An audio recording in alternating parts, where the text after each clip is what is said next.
Halo teman-teman, kembali lagi di channel Arwan. Di kesempatan kali ini saya akan merangkum alur film The Aslan in the Hall of the Mountain King yang dirilis pada tahun 2017.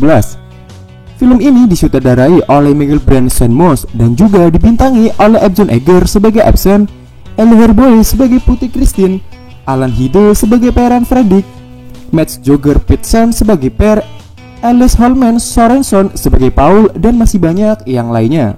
Film ini menceritakan tentang 3 anak petani miskin yang mencari putri kerajaan yang hilang demi mendapatkan hadiah besar dari kerajaan. Putri tersebut diculik oleh sesosok makhluk bernama Troll, bisa dibilang dia adalah raja penguasa gunung. Nah, apakah mereka bertiga bisa menyelamatkan sang putri atau mereka malah ikut ditangkap oleh makhluk tersebut? Oke, tanpa berlama-lama kita langsung saja masuk ke alur ceritanya. Di suatu hari di sebuah kerajaan, semua orang berkumpul untuk merayakan pernikahan Tuan Putri. Menurut legenda, di sana jika Tuan Putri berumur 18 tahun dan belum menikah, maka troll penguasa gunung akan bangun dari tidurnya. Dia akan mendatangi Tuan Putri untuk menikahinya. Tapi beberapa orang di sana tidak percaya dengan legenda tersebut.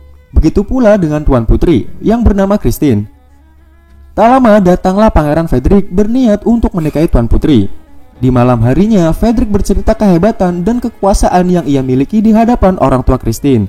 Tapi Christine yang belum ingin menikah, ia terus didesak oleh orang tuanya untuk menikah dengan Fredrik karena kedua orang tuanya percaya dengan legenda tersebut.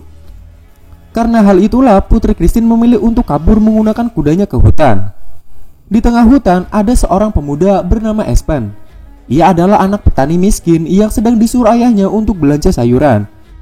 Di tengah perjalanan pulang, ia hampir ditabrak oleh seorang penunggang kuda yang menjadikan ia terjatuh ke sungai. Penunggang kuda tersebut ternyata Putri Christine. Dengan rasa tanggung jawab, Putri mencoba menolong Espen. Namun Espen malah menariknya, alhasil mereka pun basa-basahan bareng. Espen mencoba untuk berkenalan, namun sepertinya Putri Christine jual mahal. Namun akhirnya dia luluh juga karena Espen nawarin makanan yang tak lain belanjaan yang ia beli. Setelah selesai makan, Christine langsung pamit tanpa memberitahu siapa dia sebenarnya, walaupun Espen berulang kali bertanya. Setelah itu, Espen kembali melanjutkan perjalanan dan sampailah ia di rumah.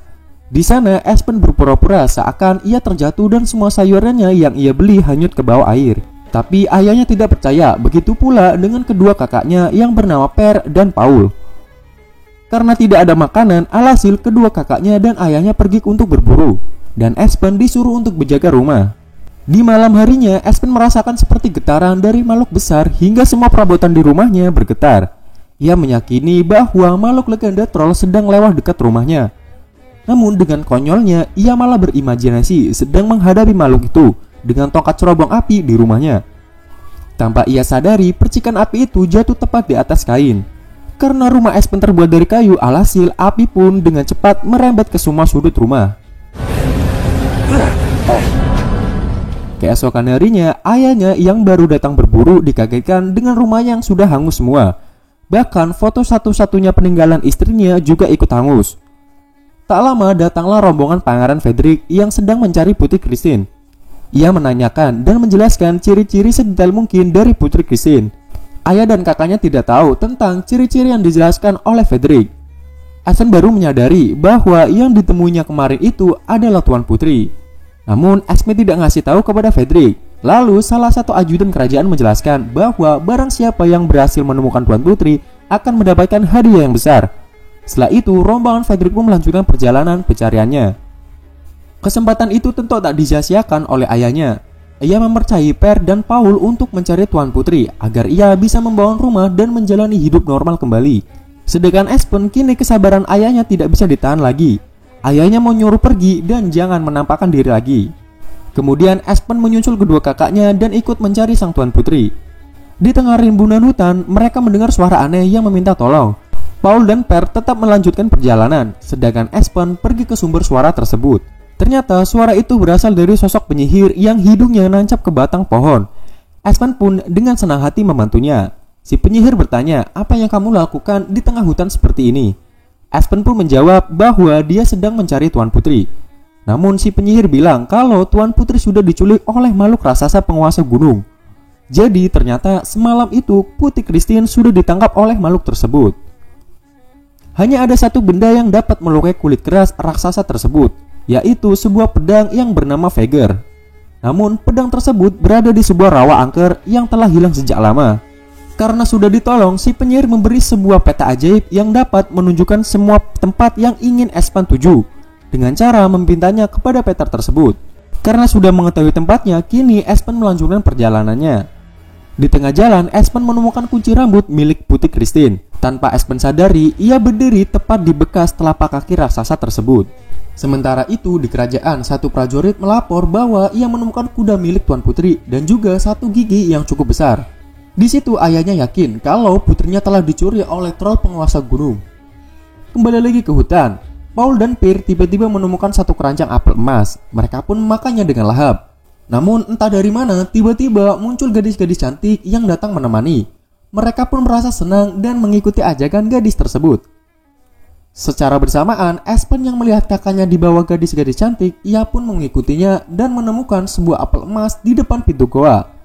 Seperti dihipnotis, Espen tiba-tiba merasa senang dan masuk ke dalam goa. Di sana ia melihat tempat yang sangat nyaman dan juga kedua kakaknya yang sedang disuapin makanan oleh gadis-gadis tersebut. Espen pun ikut makan bersama mereka.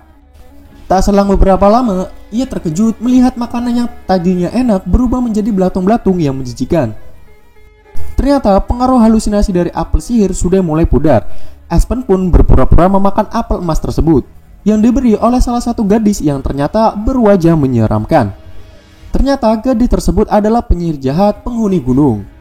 Mengetahui hal aneh ini, Espen berpura-pura mengajak kedua kakaknya untuk pergi dari tempat ini. Setelah keadaan memungkinkan, Espen menampar pipi Paul dan Per. Secara tiba-tiba, penyihir itu muncul dan mengejar mereka.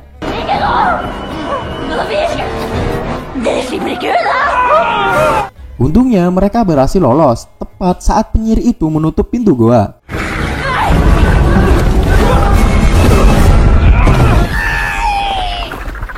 Kemudian mereka bertiga melanjutkan perjalanan menuju rawa angker. Di sisi lain, di sebuah gua, Putri Christine baru saja bangun dari pingsannya. Tiba-tiba, sebuah tangan raksasa muncul dan meninggalkan sebuah daging. Christine pun pura-pura memakannya agar si raksasa tidak marah. Kembali lagi ke Espen dan kakaknya. Mereka tak sengaja menemukan desa dan mampir ke sebuah restoran untuk mengisi bahan bakar perutnya. Di situ Espen menunjukkan peta ajaib. Paul dan Per dibikin heran ketika melihat peta itu tiba-tiba muncul gambar. Ternyata di situ juga ada rombongan Frederick yang sedang istirahat. Saat Frederick mengetahui bahwa Espen punya peta ajaib, ia pun meminta peta itu kepadanya dan menukarnya dengan koin emas. Namun Espen tidak mau karena Espen tahu pengarang Frederick itu adalah orang jahat. Karena hal itulah Frederick menjadi marah dan mencoba menghajar Espen.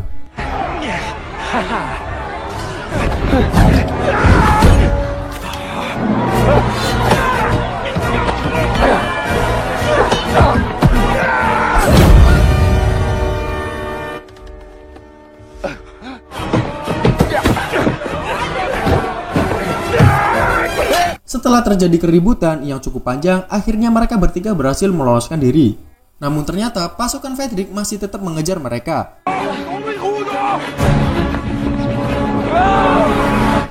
Karena sudah terbojok, tidak ada pilihan lain selain melompat dari atas air terjun.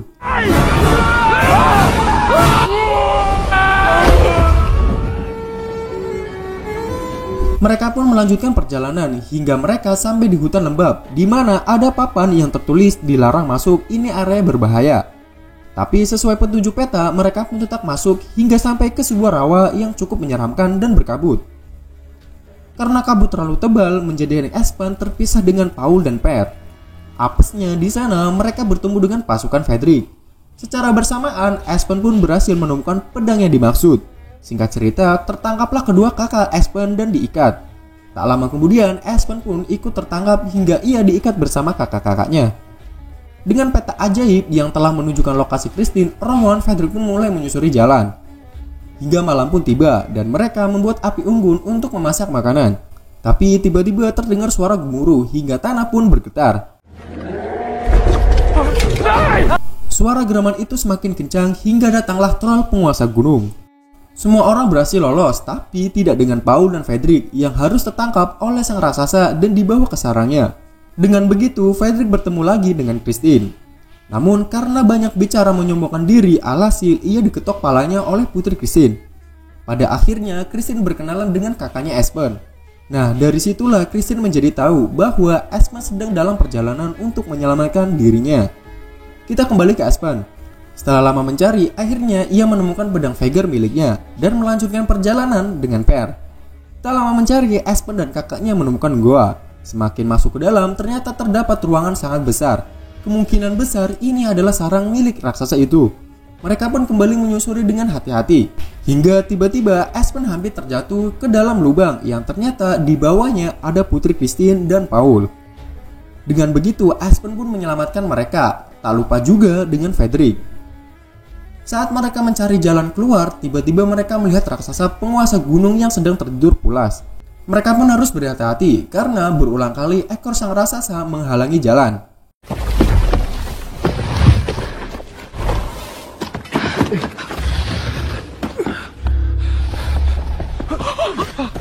Nah, pas giliran Frederick, ia malah kesandung yang menjadikan raksasa itu bangun. Mereka pun berlari keluar dan berencana akan naik ke atas gunung untuk mencari matahari.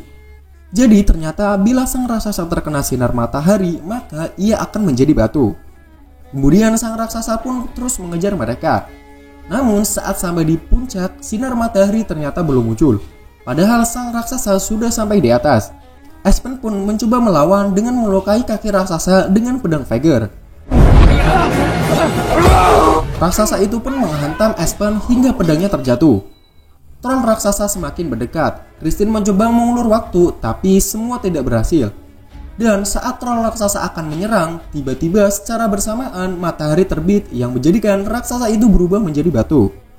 Christine tanpa balas kasihan, ia menendang batu itu hingga jatuh berkeping-keping.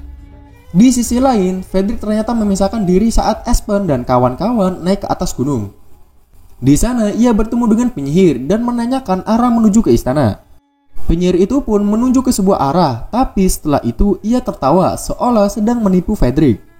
Singkat cerita, tibalah Aspen di kerajaan. Sang raja pun menepati janjinya untuk memberi hadiah.